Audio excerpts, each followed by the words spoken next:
மணிப்பூர் மாநிலத்தில் மீண்டும் கலவரம் ஏற்பட்டிருக்கிறது. பாதுகாப்பு படையினர் மீது கற்களை வீசி தாக்குதல் மேற்கொள்ளப்பட்டிருக்கிறது. விவரங்களை செய்தியாளர் சுசித்ரா வழங்க கேட்கலாம். சுசித்ரா, விவரங்கள் பகிர்ந்துக்கலாம்.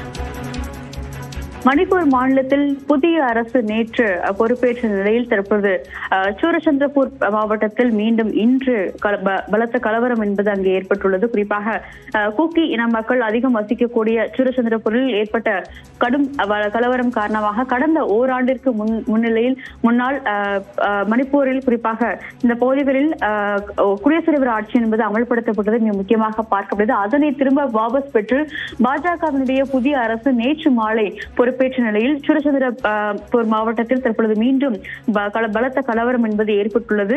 குறிப்பாக குக்கி இன மக்கள் மற்றும் காவல்துறை அதிகாரிகளிடையே கடும் மோதல் என்பது ஏற்பட்டு கற்களை வீசி எறிந்தும் பொருட்களை தூக்கி எறிந்தும் தற்போது அந்த போராட்டத்தில் பொதுமக்கள் ஈடுபட்டிருக்கிறார்கள். மிக முக்கியமாக இந்த விவகாரத்தில் ஏற்கனவே இன்று நள்ளிரவு முதல் குக்கி இனத்தின் பிரிவை சார்ந்தவர்கள் தரப்பிலிருந்து முழு அடைப்பிற்கு அவர்கள் அழைப்பு விடுத்திருக்கக்கூடிய நிலையில் இந்த ஒரு போராட்டமும் மாலை முதல் நடைபெற்றது முக்கியமாக பார்க்கப்படுது. அந்த கூட்டத்தை கலைப்பதற்காக காவல்துறை அதிகாரிகள் மற்றும் பாதுகாப்பு படை வீரர்கள் தண்ணீர் பீச்சியும் லத்தி சார்ஜ் மூலமாகவும் அவர்களை கலைக்க முற்பட்ட பொழுது அந்த ஒரு சம்பவம் தற்பொழுது வன்முறையாக மாறி அங்கு நீடித்து வருவது மிக முக்கியமாக பார்க்கப்படுகிறது. டிஜிபி மற்றும் தலைமை செயலர்களுடனான ஒரு ஆலோசனையையும் தற்போது அதிகாரிகள் அங்கு நடத்துகிறார்கள். அந்த நிலையை கட்டுக்குள் கொண்டு வருவது தொடர்பான பல்வேறு ஆலோசனையும் காவல்துறை அதிகாரிகள் மேற்கொண்டு வருவது மிக முக்கியமாக பார்க்கப்படுகிறது. புதிய அரசாங்கம் பொறுப்பேற்றது. குறிப்பாக அதில் பொறுப்பேற்றுள்ள குக்கி ஜூ இனத்தினுடைய ஒரு முதல் பெண் துணை முதல்வருடைய அவருக்கு எதிர்ப்பு தெரிவித்தும் இந்த ஒரு போராட்டம் என்பது நடைபெற்றது மிக முக்கியமாக பார்க்கப்படுகிறது.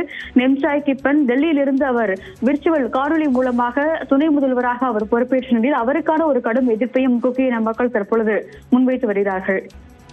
புதிய அரசு அமைந்திருக்கக்கூடிய மணிப்பூரில் மீண்டும் கலவரம் ஏற்பட்டிருக்கிறது. பாதுகாப்பு படையினரை நோக்கி கற்களை வீசி மக்கள் தாக்குதல் நடத்தக்கூடிய அந்த காட்சிகள் வெளியாகி அதிர்ச்சியை ஏற்படுத்தி இருக்கின்றன.